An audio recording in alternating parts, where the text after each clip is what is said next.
L'exercice n'a rien laissé au hasard, du cadre institutionnel à la sécurité énergétique en passant par le financement et la régulation. Les experts de l'AIE ont regardé de très près les différents axes de la politique énergétique du Sénégal. Leur conclusion est sans appel. Le Sénégal est un bon élève en la matière, même si des améliorations sont possibles. Nous avons un jugement très positif sur la politique énergétique du Sénégal parce qu'il y a des grands progrès ont été faits. Si on regarde déjà sur l'accès au réseau, si on compare à la situation il y a quelques années, le Sénégal a aussi des objectifs en matière de transition énergétique et de développement durable qui sont très ambitieux. Le développement des ressources de pétrole et du gaz va aussi apporter des moyens nouveaux pour la politique énergétique du Sénégal. Le développement des énergies renouvelables aussi est déjà bien avancé avec 30% des capacités. Donc nous avons une appréciation globalement positive, mais nous avons mis l'accent aussi sur des progrès qui pourraient être faits.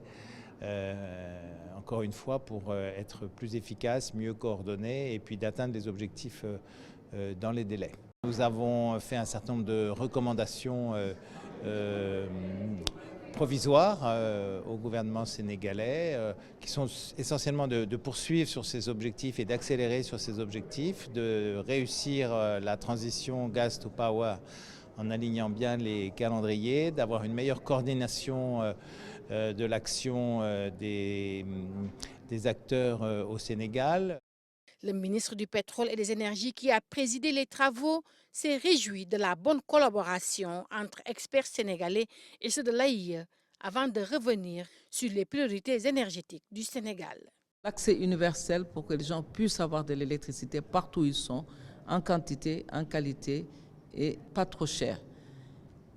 Et aussi, cette stratégie Gas to Power, comme je disais à l'entame de mon propos, qui devrait nous permettre d'industrialiser notre pays. Industrialiser le pays, donc, c'est créer de l'emploi, aussi bien pour les jeunes, mais également soutenir une agriculture intensive. Parce qu'avec la production durée et le phosphate que nous avons, nous devrions pouvoir booster l'agriculture familiale et aller vers l'agriculture intensive et pouvoir peut-être même exporter.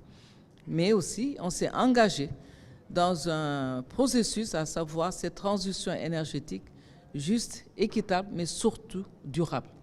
Et donc, ne pas commettre les mêmes erreurs comme le passé, exploiter nos ressources gazières et éviter au maximum de commettre les mêmes erreurs. Je pense que c'est possible avec la recherche aujourd'hui qui a atteint un top assez important dans le monde. La revue approfondie de la politique énergétique du Sénégal fera l'objet d'un rapport dans lequel l'AIE formulera des recommandations.